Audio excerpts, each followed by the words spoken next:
ఈ రెండు బాధలు కూడా తట్టుకోవడం చాలా కష్టమే. మిమ్మల్ని ఇప్పుడు ఎంతో ఓర్పుతో నేర్పుతో మిమ్మల్ని బొజ్జగించి జోకొట్టి అమ్మ వినండి అని చెప్పే సమయం ఆసన్నమైంది. ఎందుకనంటే ఆల్రెడీ 1 గంట కూడా దాటిపోయింది. కడుపులో గంట కొట్టే టైం కూడా దాటిపోయింది. ఇప్పుడు మీరు తిని చక్కగా మీ కుటుంబాలకి వెళ్ళి విశ్రాంతి తీసుకునే సమయంలోనికి మీరు వచ్చారు. ఏది ఏమైనా సరే మీ ఆసక్తిని చూస్తుంటే ఎంతో సంతోషంగా ఉంది. ఇంకా ప్రభు మాటలు చెబితే బాగుండు, ఇంకా ప్రభు మాటలు వినాలి, ఇంకా దేవుని మాట మాకు అవసరం, మేము ఇంకా ప్రభు కొరకు ఆత్మ సంబంధంగా జీవించాలి, బ్రతకాలి అనే ఉద్దేశంతో చాలామంది ఆలోచన కలిగి ఉన్నారు.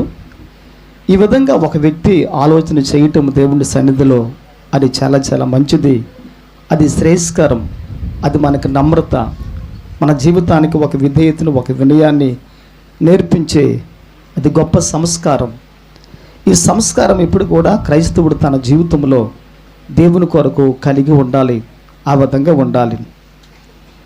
మా సంఘాన్ని మమ్మల్ని ప్రేమించి ఈ స్థలానికి ఆహ్వానించిన మరి దేవుని సేవకులు రవి పాస్టర్ గారికి, వారి కుటుంబానికి, వారి సంఘానికి కూడా మా శుభాలు, మా వందనాలు చెల్లిస్తున్నాం. అదేవిధంగా ఇక్కడ చాలామంది సేవకులు ఉన్నారు. రాజు గారు, బెంజమిన్ గారు, జోసఫ్ గారు, ఆ తర్వాత ఇస్రాయేల్ గారు, ఈ విధంగా మంచి మంచి సేవ చేస్తున్న దైవజనులు ఈ ప్రాంతంలో చాలామంది ఉన్నారు. అదేవిధంగా స్టీవెన్ గారు చక్కగా ఆయన పాడగలరు, ఆయన వాయించగలరు, వాక్యాన్ని చెప్పగలరు. దేవుడు మంచి తలాంతులు ఆ దేవుని సేవకునికి దేవుడు ప్రసాదించాడు. ఎంతమంది సేవకుల మధ్యలో మీరు ఉన్నారంటే ఎంత దీవెనో, ఎంత ఆశీర్వాదకరమో. ఒక మాటలో చెప్పాలంటే ఇది ఒక చిన్న పరలోకపు పట్టణంగా ఉందన్నమాట. ఇది ఒక చిన్న పరలోకపు పట్టణంగా ఉంది. ఏంటండి బాబు, ఎంతవరకు నరకం అనిపించాం కదా మనం కరెంట్ లేకుండా, ఇదేంటి మీరు పరలోకం అంటున్నారు అని అనుకుంటున్నారా? అయితే ప్రభు బిడ్డలమైన మనం ఎక్కడ ఉంటామో అక్కడికి యేసయ్య వస్తారు. ఆయన వచ్చినప్పుడు ఎక్కడ 2-3 కూడుకొని ఉంటారో వారి మధ్యలో ప్రభు ఉన్నప్పుడు అది నిజంగా పరలోకమే, అది నిజంగా మహాపట్టణమే. ఆ దేవుని సన్నిధిగా, ఆయన ప్రాంగణంగా, ఆయన ఉండే నివాస స్థలముగా, దేవాలయంగా ఈ స్థలాలు అన్నీ కూడా ఇవన్నీ మార్చబడతాయి. అటువంటి ఆ స్థితిని, జీవితాన్ని మనము దేవుని ద్వారా కలిగి ఉండాలని ఈరోజు దేవాది దేవుడు ఆ చక్కటి ఆలోచన ఆయన కలిగి ఉన్నాడు. అయితే ఈరోజు అనేక మంది స్త్రీలు వచ్చారు, చాలామంది వచ్చారు. మరి దైవదాసురాలు పాస్టమ్మ గారు చక్కని మాటలు, కుటుంబాన్ని ఏ విధంగా కట్టుకోవాలో, కుటుంబంలో స్త్రీ పాత్ర ఏంటో, ఏ విధంగా ఉండాలో ఒక మంచి మంచి మాటలు, అద్భుతమైన మాటలు మీరు విన్నారు. అవి విని మీరు విడిచిపెట్టొద్దండి. అవి మీరు విని మీ కుటుంబాలకు వెళ్ళి ఆ ప్రకారంగా వాక్యానుసారంగా జీవించండి, అనుసరించండి.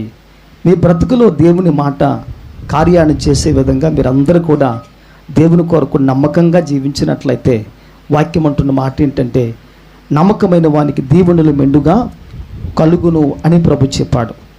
ఆ మెండైన దేవుని కొరకు ఒక వ్యక్తి ఏం చేయాలంటే అంతము వరకు దేవుని కొరకు నమ్మకంగా జీవించాలి. కుటుంబ వ్యవస్థలో ఏమండి, ఆ స్త్రీ కానివ్వండి, పురుషుని కానివ్వండి, బిడ్డలు కానివ్వండి, మరి ఎవరైనా కానివ్వండి, వారి పాత్ర ఆ కుటుంబంలో ఆ విధంగా సక్రమంగా మంచిగా పోషించినట్లయితే మన కుటుంబాలు దేవుని కొరకు కట్టబడి ఒక రోజున ఆయన సన్నిధిలో మన కుటుంబాలు కనిపించడానికి దేవుడు సహాయం చేస్తాడు. మన భక్తి, మన విశ్వాసం, మన ఉపవాసం, మన ప్రార్థన, మన స్తుతి, మన విజ్ఞాపన, ఈ యొక్క ప్రసంగాలు ఇవన్నీ దేని కొరకంటే మనము పరలోకానికి వెళ్ళడానికే. ఇవన్నీ ఒక ఉపదేశాలు, ఇవన్నీ ఒక చిట్కాలు, ఇవన్నీ ఒక మార్గాలు. ఈ మార్గంలో ఒక వ్యక్తి అంతం వరకు దేవుళ్ళో ఉండాలని దేవుడు ఆ విధంగా మంచి ఆలోచన ఆయన కలిగి ఉన్నాడు. సరే, ఈ దినము అనేక మందికి మైకిచ్చి చెప్పమన్నప్పుడు అనేక మంది తల్లులు, తండ్రులు చాలా మంచి మంచి విషయాలు చెప్పారు. అయ్యా, మా కుటుంబం కొరకు ప్రార్థించండి, మా బిడ్డల కొరకు, మా భర్త కొరకు, మేము చేస్తున్న పనిపాట్ల కొరకు, ఉద్యోగాల కొరకు, భర్త మార్పు కొరకు, భార్య మార్పు కొరకు, ఈ విధంగా చాలామంది బిడ్డలు ఆ విధంగా వారు చెబుతూ ఉంటున్నప్పుడు నాకేమర్థమైందంటే నిజంగా మన సంఘాలలో ప్రార్థన అవసరమో అని నాకు అర్థమైంది. మన యొక్క సమాజంలో ప్రార్థన మనకు అవసరమో అని నాకు అర్థమైంది. అనేక మంది బిడ్డలు దేవుని సన్నిధిలో ప్రార్థించాలి, ప్రార్థన చాలా ప్రాముఖ్యమైనది అని నేను ఈ రోజున అర్థం చేసుకొని ఉన్నాను. కనుక ఈరోజు ప్రార్థన ఈ మనుషుని జీవితంలో, ఈ మానవ జీవితంలో ఎంత గొప్పది అని మనం ఆలోచన చేసినట్లయితే ఈ ప్రపంచంలో ప్రార్థన కన్నా గొప్పది మరొకటి లేనే లేదు.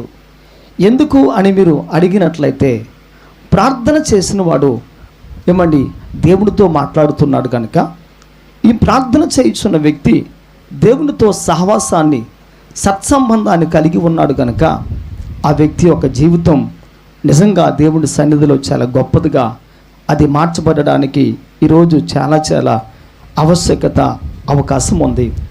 మనతో ప్రభు మాట్లాడే విధానాన్ని వాక్యము అని అంటారు.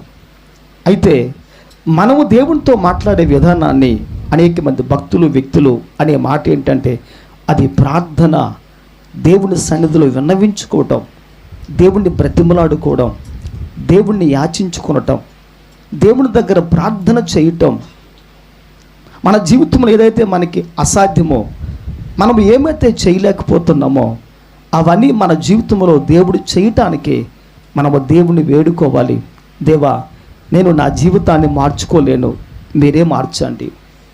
నా కుటుంబంలో నా బిడ్డలు నా మాట విని మారరు వారు, అయితే మీ మాట వింటే ప్రభా వాళ్ళు మార్చబడతారని చెప్పి మన వల్ల ఏదైతే అసాధ్యమో అది దేవుడు సాధ్యపరుస్తాడు. కనుక ఈరోజు ఒక వ్యక్తి దేవుని సన్నిధిలో ఆ విధంగా ప్రార్థన చేయగలగాలి, ఆ విధంగా ప్రార్థన చేయగలగాలి.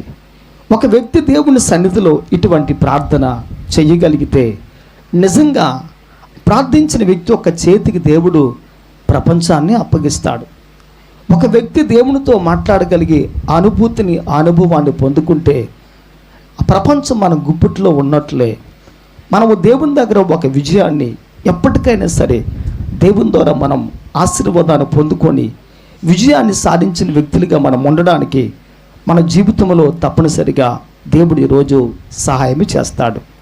అయితే నేను విన్నది ఏంటంటే, మీకు అందరికీ దేవుని యొక్క కాపరిగా ఉంటున్న, సంఘ కాపరిగా ఉంటున్న దైవజనులు రవి పాస్టర్ గారు, జ్యోతి పాస్టమ్మ గారు కూడా ఎక్కువ ప్రార్థన చేస్తారు అని నేను విన్నాను. ఎక్కువ సమయము ప్రార్థనలో గడుపుతారు, ఎక్కువ సమయము దేవుని సన్నిధిలో ప్రార్థన చేస్తారు అనే ఆ మాట విన్నప్పుడు నేను చాలా సంతోషించి ఆనందించాను. ఎందుకంటే అనేకమైన వ్యవస్థలు కట్టబడాలంటే ప్రార్థన అవసరం, అనేకమైన కుటుంబాలు కట్టబడాలంటే ప్రార్థన అవసరం.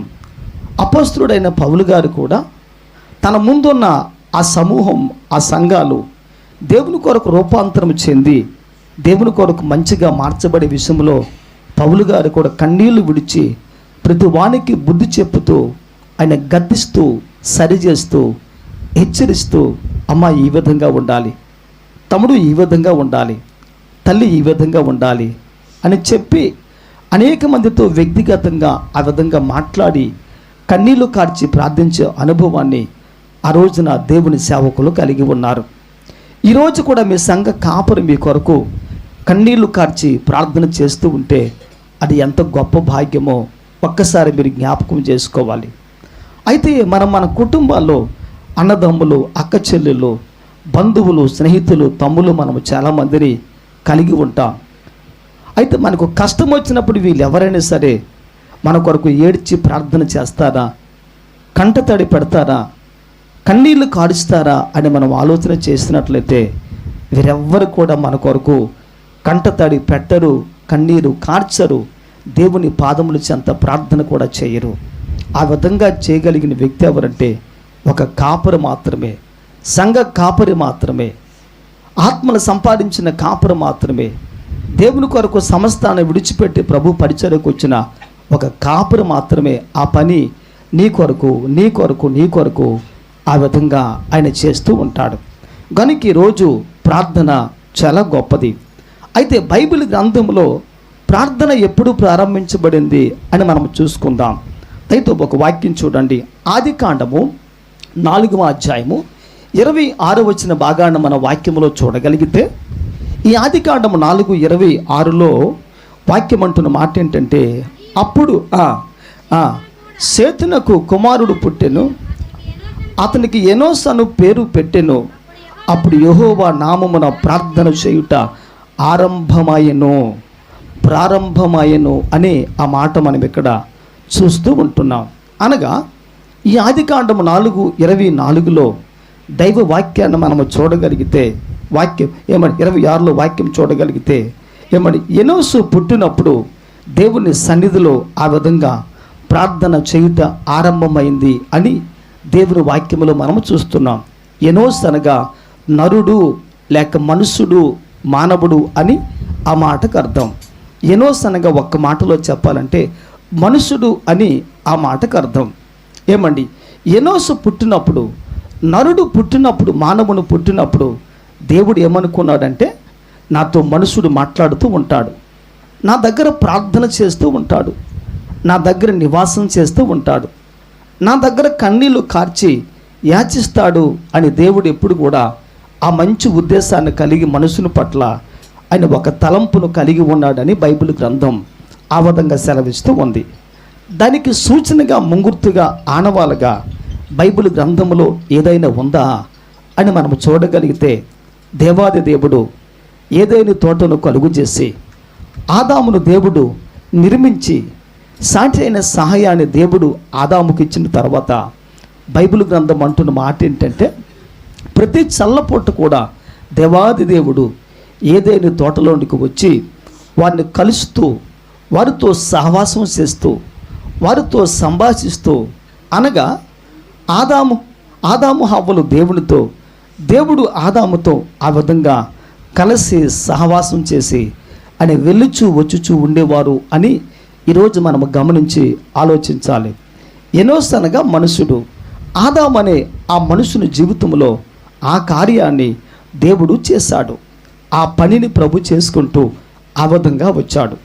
ఈ రోజున ప్రతి మానవుడు కూడా, ఈ లోకంలో ఉన్న ప్రతి వ్యక్తి కూడా దేవుని సన్నిధిలో దేవునితో మాట్లాడడం, దేవునితో సమయాన్ని గడపడం, ప్రభు దగ్గర ప్రార్థన చేయటం, దేవుని పాదములు పట్టుకునే ఒక వ్యక్తి దేవుణ్ణి ఆ విధంగా అడగడం, ప్రార్థన చేయటం చేసినట్లయితే నిజంగా మన జీవితాన్ని దేవుడు అనేక మందికి ఆశీర్వాదకరంగా చేస్తాడు. అయితే ప్రార్థన ద్వారా, ఈ ప్రార్థన అనబడి ఈ యొక్క స్థితి, ఈ యొక్క ప్రార్థనా జీవితం మన జీవితంలో ఏం చేస్తుంది? ఒక వ్యక్తి ప్రార్థన చేయగలిగితే మన జీవితంలో దేవుడు ప్రార్థన ద్వారా ఏం చేస్తాడో అనేవి కొన్ని మాటలు మనం చూసుకుందాం. దయతో వాక్యం చూడండి. ఎజ్రా గ్రంథము 10వ అధ్యాయము 1 వచ్చిన భాగం, అదేవిధంగా దానియేలు గ్రంథం 9వ అధ్యాయము 20 వచ్చిన భాగం. దానియేలు 9:20, ఎజ్రా 10:1లో దయతో వినండి, నేను చెప్పేస్తాను, సమయం మనకి తక్కువ ఉంది కనుక. ఎజ్రా ఏడ్చుచు దేవుడి మందిరము ఎదుట సాష్టాంగ పడుచు పాపమును ఒప్పుకొని ప్రార్థన చేయుచుండెను. దానియేలు 9:20, నా దేవుడైన యెహోవా ఎదుట నా పాపమును, నా యొక్క జనము యొక్క పాపమును ఒప్పుకొని విజ్ఞాపన చేయుచుంటిని అని కూడా బైబిల్ గ్రంథంలో ఈ 2 వాక్యాల్లో మనం ఈ మాట మనం చూస్తున్నాం. అనగా ఒక్క మాటలో చెప్పాలంటే ఈ మాటలో ఉన్న సారాంశం, సామరస్యం ఏ విధంగా ఉంది, ఏమై ఉంది అని మనము దైవ వాక్యములో చూడగలిగితే, పరిశుద్ధ గ్రంథం అనే బైబిల్లో ఉన్న మాట ఏంటంటే, ప్రార్థన పాపమును ఒప్పింపచేస్తుంది అనే మాట మనము చూస్తుంటున్నాం. బైబిల్ గ్రంథంలో ప్రార్థన ఒక వ్యక్తి యొక్క జీవితంలో ఉన్న పాపమును ఒప్పింపచేస్తుంది అని ఈరోజు మనము గమనించి ఆలోచించాలి. దయతో మీరు బాగా వినండి. మన ఊరిలో ఒక పెద్ద అయిన సక్రమంగా బ్రతికిన వ్యక్తి, మంచి జీవితాన్ని జీవించిన వ్యక్తి, ఒక పెద్ద మనిషి మన ఇంటికి వచ్చి మనతో మాట్లాడితే, మన ఇంట్లో మనం దిగంబరులుగా ఉన్నామనుకోండి, ఒంటి మీద వస్త్రాలు లేవనుకోండి, ఆ విధంగా వెళ్ళి మనం మాట్లాడుతాం. ఏం సార్ బాగున్నారా, రండి అని మనం అంటామా? ఆ విధంగా మనం అది సంస్కారం కాదు, అది సభ్యత కాదు, అది మంచి పద్ధతి కూడా కాదు. ఆ పెద్ద ఆ గౌరవం కలిగిన వ్యక్తి మన ఇంటికి వచ్చాడు కనుక మనం ఇంటి లోపలికి వెళ్ళి షర్టు వేసుకొని ఏమండి నమ్రతగా చక్కగా మనం ముందుకు వచ్చి ఆయనతో మనం సవినయంగా మాట్లాడతాం. సార్ చెప్పండి, అయ్యా చెప్పండి అని మనం మాట్లాడుతూ ఉంటాం. ఎందుకు ఆ విధంగా మనం మాట్లాడుతున్నాము అని మనం ఆలోచన చేసినట్లయితే మనతో మాట్లాడే వ్యక్తి గొప్పవాడు, మనతో మాట్లాడుచున్న వ్యక్తి పెద్దవాడు, సమాజంలో ఒక మంచి హోదా కలిగిన వాడు కనుక మనం ఆయన దగ్గరికి వెళ్ళినప్పుడు మనము ఆసమాసిగా వెళ్ళాం, తక్కువగా మనం వెళ్ళాం. ఆయన గౌరవానికి తగ్గట్టుగా మనం వెళ్ళి మనం వస్తూ ఉంటాం. అది గౌరవము, అది మంచి పద్ధతి. అయితే ఈరోజు దేవాది దేవుడు ఎవరు అని మనం చూడగలిగితే ఆయన పరిశుద్ధుడు, ఆయన మహోన్నతుడు, ఆయన పాపము లేని పరమ పవిత్రుడైన అతి శ్రేష్టమైన దేవుడు, మంచివాడైన. ఈరోజు ఈ మనుషుడు పాపి గనుక పాపిగా ఉన్న ఈ మనుషుడు దేవుని సముఖంలోనికి వెళ్ళినప్పుడు మనకు ఏం కనబడుతుంది దేవునికైనా మనము ఆలోచన చేయగలిగితే భక్తుడు ఈ విధంగా అంటాడు, ఆయన ముఖకాంతిలో నా రహస్య పాపాలు కనబడుతున్నాయి అని అంటాడు. ఆయన ముఖ కాంతిలో ఆయన నా వైపు చూస్తూ ఉంటున్నప్పుడు, నన్ను ప్రభు చూస్తూ ఉంటున్నప్పుడు, నా బ్రతుకును దేవుడు చూస్తూ ఉంటున్నప్పుడు ఆయన ముఖములో నా రహస్య పాపాలు, నా తప్పిదం, నా డాగు, నా కలంకం, నా కల్మసం ఇవన్నీ కూడా దేవుని సన్నిధిలో కనిపిస్తున్నాయి అని భక్తుడు ఆ విధంగా ఒక చక్కటి మాటను ఆయన మాట్లాడుతూ ఉంటాడు. అనగా ఒక మాటలో చెప్పాలంటే ఈ రోజున ఒక వ్యక్తి దేవుని సముఖంలో ప్రార్థన చేస్తే ఆ వ్యక్తి యొక్క జీవితంలో ఏం జరగాలంటే పాపపు ఒప్పుకోలు జరగాలి, దేవుని సన్నిధిలో పశ్చాత్తాపపడాలి. ప్రభు సన్నిధిలో ఒక వ్యక్తి పాపాన్ని విడిచిపెట్టే ప్రయత్నాన్ని ఈరోజు మనము చేయాలి. అయితే దైవలేఖన భాగం అంటున్న మాట ఏంటంటే ఇశ్రాయేలీలు దేవుని సన్నిధిలో ప్రార్థన చేసినప్పుడు యెషయా గ్రంథం 1:1-2-3 వాక్యం అంటున్న మాట ఏంటంటే, ఇశ్రాయేలీయులారా మీకును మీ దేవునికిని మీరు చేసిన పాపము అడ్డుగోడ వలె ఉందగనుక దేవుడు మీ మనవని, దేవుడు మీ యొక్క విన్నపాన్ని దేవుడు ఆలకింపకుండా ఉన్నాడు అని వినటం లేదు. మీరు చేసిన పాపం మీకును మీ దేవునికిని అడ్డుగా వచ్చింది అని భక్తుడు ఆ విధంగా పాపాన్ని గురించి ప్రస్తావిస్తూ వస్తాడు. పాపాన్ని గురించి ఆ విధంగా ఆయన మాట్లాడుతూ వస్తాడు. ఈరోజు ఒక వ్యక్తి ఎంతకాలం, ఎన్నేండ్లు మనము దేవుని సంఘములో ఉన్నా, మనము దేవుని దగ్గరికి వస్తున్నా, ఉపవాస ప్రార్థనలో మనం పాలు పంపులు పొందినా, ఈరోజు మన జీవితంలో దేవుని ముందు ప్రార్థన చేసే నీ జీవితంలో పాపం ఉంటే నీ ప్రార్థన ప్రభు వినడు తల్లి. పాపము నీ జీవితంలో ఉంటే తండ్రి నీ ప్రార్థన ప్రభు వినడు. ఎందుకంటే ఆ పాపాన్ని దేవుడు అసహించుకునేవాడే కానీ అత్తుకునేవాడే కాదు. ఆయన ఏమండి ఒక వ్యక్తి యొక్క జీవితంలో పాపము కనిపించినట్లయితే ఆ పాపాన్ని బట్టి ఒక మనుషుని దేవుడు ఎప్పుడు కూడా అసహించుకుంటూ ఉంటాడైనా. దేవునికి అసహ్యాన్ని కలిగించే స్థితి ఆ బ్రతుకు ఏది అని మనం చూడగలిగితే ఆ బ్రతుకు కేవలము పాపం మాత్రమే. అందుకనే ఎజ్రా దేవుని సన్నిధిలో ప్రార్థన చేస్తూ ఉంటున్నప్పుడు తన పాపం జ్ఞాపకం వచ్చి భక్తుడు కన్నీళ్లు కారుస్తూ ఉంటున్నాడు. అయ్యా నేను మాత్రమే పాపిని కాదు, నా జీవితంలో మాత్రమే పాపం లేదు, నా ప్రజలు కూడా పాపం చేశారు కనుక తన ప్రజల కొరకు తన కొరకు దేవుని సన్నిధిలో ఎజ్రా ఏడవడం ప్రారంభించారు. అదేవిధంగా దానియేలు 9:20 దేవుని వాక్యం అంటున్న మాట ఏంటంటే, నా దేవుడని యెహోవా ఎదుట నా పాపమును, నా జనము యొక్క పాపమును ఒప్పుకొని ప్రార్థన చేశాను అని కూడా దానియేలు కూడా దేవుని సన్నిధిలో తన పాపాన్ని, తన జనాంగం యొక్క పాపాన్ని ఒప్పుకొని ప్రభు సన్నిధిలో ఆ విధంగా ప్రార్థన చేశాడు. ఈరోజు ఒక వ్యక్తి దేవుని సన్నిధిలో ఈ ప్రార్థనా కూటాలకు వచ్చిన వ్యక్తి ప్రార్థన చేస్తున్నప్పుడు మనకు కనిపించేవి ఆశీర్వాదాలు కాదు. మనం ప్రార్థన చేస్తున్నప్పుడు మనకు కనిపించేవి ఆశీర్వాదాలు, దీవెనలు కూడా కాదు. ఈరోజు ఒక వ్యక్తి ప్రార్థన చేస్తూ ఉంటున్నప్పుడు ఆ పాపము కనిపిస్తే ఆ పాపాన్ని ఒప్పుకొని విడిచిపెట్టాలి, దేవుని కనికరం పొందాలి. రెండవదిగా వాక్యం చూడండి దయతో ప్రియులారా, లూకాసు వార్త 7వ అధ్యాయము 37-38. రెండవది, ప్రార్థన మన జీవితంలో ఏం చేస్తుంది అనే మాట మనం చూడగలిగితే 37లో వాక్యం అంటుంది, ఆ ఊరిలో ఉన్న పాపాత్మురాలైన ఒక స్త్రీ వెనుక తట్టు ఆయన పాదముల యొద్ద నిలువబడి ఏడ్చుచు కన్నీళ్లతో ఆయన పాదములను తడిపి తన తల వెంట్రుకలతో ఆయన పాదములు తుడిచి ముద్దు పెట్టుకొని అని ఇక్కడ వాక్యం మనం చూస్తున్నాం. ఈ లూకాసు వార్త 7వ అధ్యాయం 37-38లో రెండవది ఏమని, ప్రార్థన ఒక వ్యక్తి చేస్తున్నప్పుడు ప్రార్థన మన జీవితంలో ఏం చేస్తుంది అని మనం ఆలోచన చేసినట్లయితే, ప్రార్థన మన జీవితంలో పాపమును కడుగుతుంది. ప్రార్థన మనిషి యొక్క పాపమును, కలంకాన్ని అంతటిని కూడా కడుగుతుంది అని ఈరోజు మనము గ్రహించి మన విధానం ఆలోచించాలి. మనకు జ్ఞాపకం వచ్చిన పాపం, మన తలంపుల్లో కదిలి మెదులుతున్న ఈ పాపం మనం ప్రభు దగ్గర ఒప్పుకుంటే ఆ పాపము పాపంగా ఉండదండి. వాక్యం అంటున్న మాట ఏంటంటే, తూర్పుకు పడమర ఎంత దూరమో అంత దూరము ఆ ప్రభు మన పాపాన్ని ఆయన విసిరివేశాడు, పారవేశాడు, ఆయన దాన్ని త్రోసివేశాడు అని వాక్యములో మనం ఆ విధంగా చూస్తూ ఉంటున్నాం. అయితే రెండవది, ప్రార్థన ఒక వ్యక్తి యొక్క జీవితంలో ఉన్న పాపాన్ని కడుగుతుంది అని చెప్పటానికి వాక్య ఆధారం మనకి ఏమైనా ఉందనంటే, ఈ లూకా 7:37-38లో మనం చూడగలిగితే, ఒక స్త్రీ ఆ ఊరిలో ఉంది.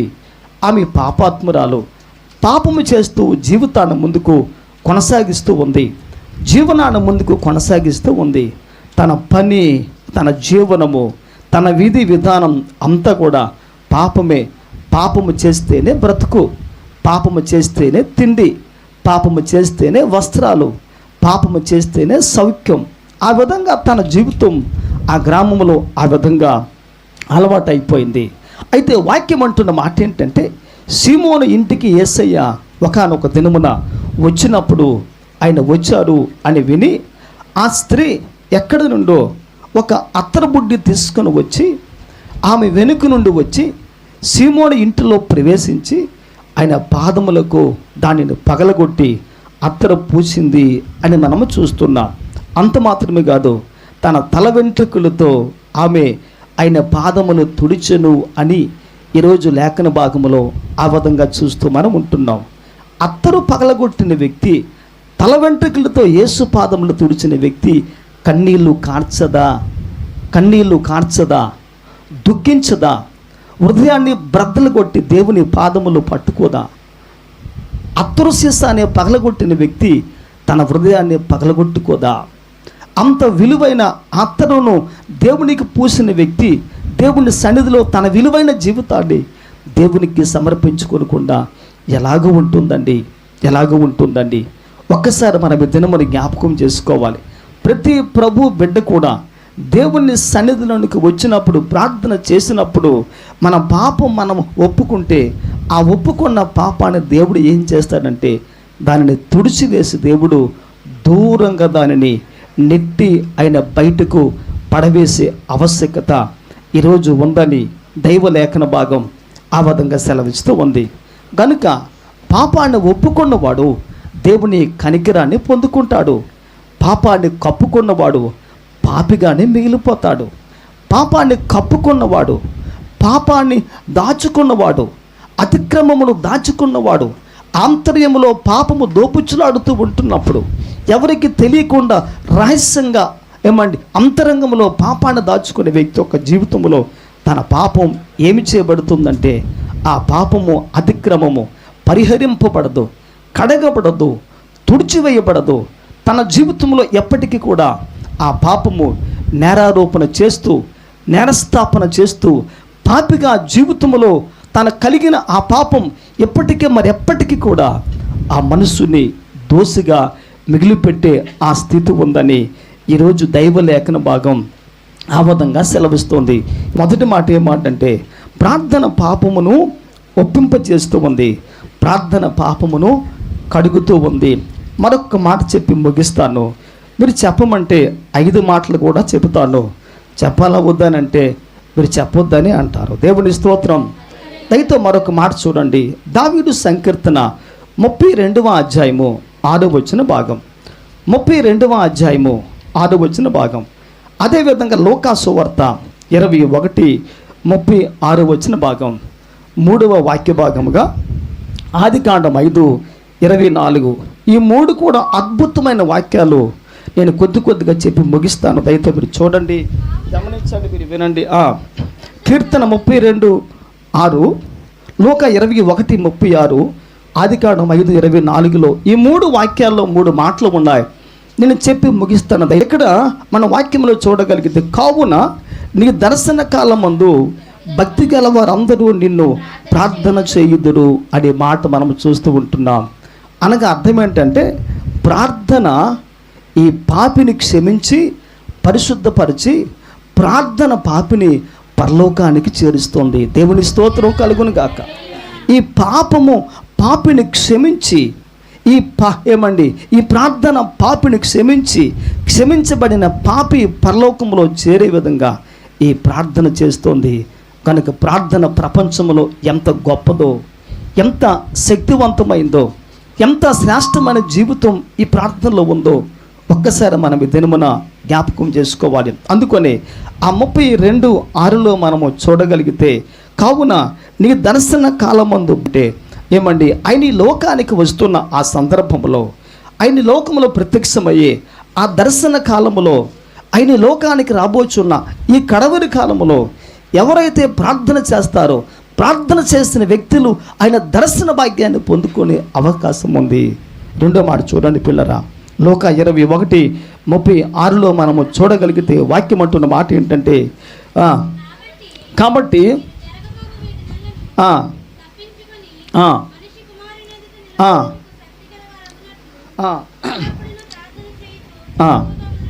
ఇక్కడ చాలండి. ఇక్కడ మనం వాక్యంలో చూడగలిగితే వాక్యం అంటున్న మాట ఏంటంటే, ఒకానొక దినమున దేవాది దేవుడు ఆయన మనుషునిగా ఈ లోకానికి రాబోతున్నాడు. మహిమ కలిగిన దేవునిగా ఈ లోకానికి రాబోతున్నాడు. దేవుని కుమారునిగా ఈ లోకానికి రాబోతున్నాడు. అయితే వాక్యములు ఏముందంటే, తన ఎదుట శక్తి గలవారుగా నిలవబడినట్లు మీరేం చేయాలంటే, మీరు ప్రార్థన చేస్తూ మీరు మెలకువగా ఉండాలని దేవుని వాక్యం ఆ విధంగా సెలవిస్తూ ఉంది. అనగా అర్థం ఏంటంటే, ఒక వ్యక్తి మెలకువ కలిగి ప్రార్థన చేసినట్లయితే, ఒక రోజున మన ప్రభువు ఈ లోకానికి వచ్చినప్పుడు ఆ ప్రార్థన చేస్తూ మెలకువగా ఉన్న వ్యక్తులు, ప్రార్థనా జీవితాన్ని కలిగిన వ్యక్తులు, పాపమును కడుగుకున్న వ్యక్తులు, పాపమును ఒప్పుకున్న వ్యక్తులు, పాపము లేని పరిశుద్ధులు ఒక రోజున పరలోకానికి వెళ్ళి ఆ ప్రవేశించే భాగ్యం ఉందని ఈరోజు లూకా 21:36లో మనము ఆ మాట మనం చూస్తాం. 3వ వాక్యం చూడండి ఒకసారి. ఆదికాండం 5వ అధ్యాయము 24వ వచన భాగం. ఆదికాండం 5:24లో మనం చూడగలిగితే వాక్యం అంటుంది, హనోకు దేవునితో నడిచిన తరువాత దేవుడు అతనిని తీసుకొని పోయెను. హనోకు దేవునితో నడిచిన తరువాత దేవుడు హనోకును అనగా అతనిని తీసుకొని వెళ్ళిపోయెను అని దేవుని వాక్యములో మనం చూస్తాం. అనగా హనోకు మరణము చూడకుండా, భూస్థాపన చేయబడకుండా, మరణము తన జీవితంలో లేకుండా దేవునితో నడుస్తూ నడుస్తూ నడుస్తూ ఉంటున్నప్పుడే మరణము చూడకుండా హనోకు పరలోకానికి ఎత్తబడి వెళ్ళిపోయాడంట.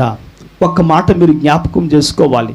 2 మనుషులు ప్రయాణం చేస్తూ ఉంటున్నప్పుడు, నడుచుచూ ఉంటున్నప్పుడు మౌనంగా వెళ్ళగలరా? కలవకుండా వెళ్ళగలరా? మనసు సమ్మతించకుండా వెళ్ళగలరా?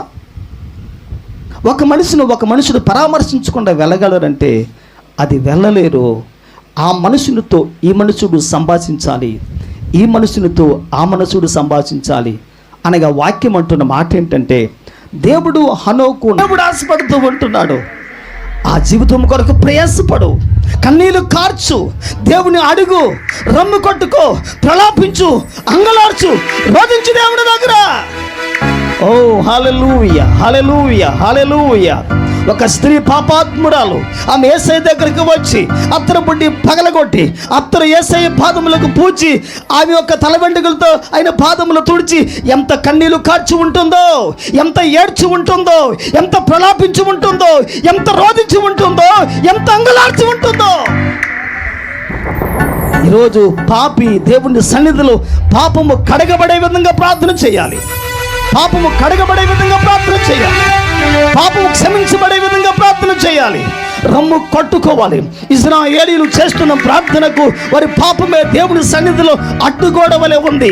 ఈరోజు కూడా నువ్వు ఎన్నో అంశాల కొరకు ప్రార్థన చేస్తున్నావు. నువ్వు కష్టాలు దేవుని సంఘంతో సేవకునితో పంచుకుంటూ ఉంటున్నావు. ఈ విధంగా నీ కష్టములు ప్రార్థన అంశములు సేవకునితో పంచుకున్నా, నువ్వు సంఘంలో చెప్పినా సరే, నువ్వు పాపిగా మిగిలి పాపము దాచుకొని ప్రార్థన చేసినట్లయితే పాపము కలిగిన నీ జీవితంలో నీ ప్రార్థన ఎలాగమ్మా దేవుడు వినాలి? నీ ప్రార్థన ఎలాగయ్యా దేవుడు వినాలి? నీ ప్రార్థన ఏ విధంగా దేవుడు వినాలి? ఈరోజు దేవుని సన్నిధిలో పాపి పరిశుద్ధులుగా రూపాంతరము చెంది దేవుని సముఖంలో ప్రార్థన చేస్తున్నట్లయితే ఈ ప్రార్థన నీ జీవితంలో 3 కార్యాలు జరిగిస్తుంది. హల్లెలూయా, హల్లెలూయా, హల్లెలూయా, హల్లెలూయా, హల్లెలూయా. యేసయ్యా, యేసయ్యా, యేసయ్యా. మంచి దేవుడా, మహోన్నతుడకరమైన మా తండ్రి, గొప్ప దేవుడా, అద్భుత ఆశ్చర్య కార్యాలు మానవ జీవితంలో జరిగించే మహోన్నతుడా, మీకు స్తోత్రాలు చెల్లిస్తున్నా. గ్లోరీ, హల్లెలూయా, హల్లెలూయా, హల్లెలూయా, హల్లెలూయా, హల్లెలూయా. ప్రార్థన, ప్రార్థన, ప్రార్థన. ప్రార్థన కొరకు ఆశపడు, ప్రార్థన కొరకు ఆరాధపడు, ప్రార్థన కొరకు ప్రయాసపడు, ప్రార్థన జీవితం కొరకు కష్టపడమ్మా, కష్టపడయ్యా, కష్టపడు, కష్టపడు. ఇన్నేళ్ళు దేవునితో మాట్లాడే అనుభవాన్ని కలిగి లేకపోతే ఎంత బాధపడాలి, ఎంత విచారపడాలి, ఎంత కృంగదీసే కార్యాలు. ఈ రోజైనా దేవుని సన్నిధిలో ప్రార్థన నేర్చుకుందాం. నాకు ప్రార్థన నేర్పించయ్యా, నాకు ప్రార్థన నేర్పించయ్యా. నేను మీతో మాట్లాడాలి అయ్యా. నేను మీ సముఖంలో ప్రార్థన చేసిన పాపమును కడుగుకోవాలయ్యా. నేను మీ సముఖంలో ప్రార్థన చేసిన పాపమును క్షమించబడే విధంగా మీ పాదాలు పట్టుకోవాలయ్యా. ఈరోజు నా జీవితంలో ప్రభా మీతో మాట్లాడే అనుభవం లేనందున నా పాపముగా మిగిలిపోతుందయ్యా. ఈరోజు మీతో మాట్లాడే అనుభవం లేనందున నా పాపం ఇంకా నా జీవితంలో క్షమించబడకుండా నిలిచిపోతుందయ్యా. ఈరోజు ప్రార్థన అనుభవం నా జీవితంలో లేనందునే నేను పరలోకము కొరకు సిద్ధపాటు కలిగి లేకుండా జీవిస్తున్నానయ్యా. ఈరోజే దేవుడి సన్నిధిలో ప్రభు పాదములు చేద్దాం, కన్నీరు కార్చుదాం, ప్రార్థన చేద్దాం. ప్రేమ నమ్మకమైన మా తండ్రి, జీవాధిపతిమైన మా దేవా, సజీవుడా, నీ ఘనమైన మీ పాదములు చెంత చేరి ఈ మంచి ఉదయకాల సమయంలో ప్రభా, మధ్యాహ్న కాల సమయంలో తండ్రి, ఈ విధంగా మీ నామమును ఘనపరిచే భాగ్యాన్ని, అవకాశాన్ని ప్రభా మీరు మాకు ఇచ్చారు తండ్రి. ఒక మనుషుని జీవితంలో ప్రార్థన ప్రభా ఎటువంటి అద్భుతాన్ని చేస్తూ ఉందో ఈరోజు ప్రభా నీ విని ఉన్నాం. ఈ మాటలు ఈ ప్రార్థన జీవితం నా జీవితంలో ఒక ఆశీర్వాదకరంగా మార్చబడాలయ్యా. అటువంటి మీ కృప కనిక్రమతో మీ సమాధానముతో నింపి నడిపించి మీరొక్కరే సమస్త ఘనత మహిమ ప్రభావాలు పొందమని మా ప్రభువును మా కొరకు తిరిగి లోకానికి రానయ్యున్న యేసు క్రీస్తు వారి నామములో ప్రార్థన చేయించు అడిగి వేడుకొంచున్నాము మా ప్రియ పరలోకపు తండ్రి. ఆమేన్, ఆమేన్. అందరికీ వందనాలు.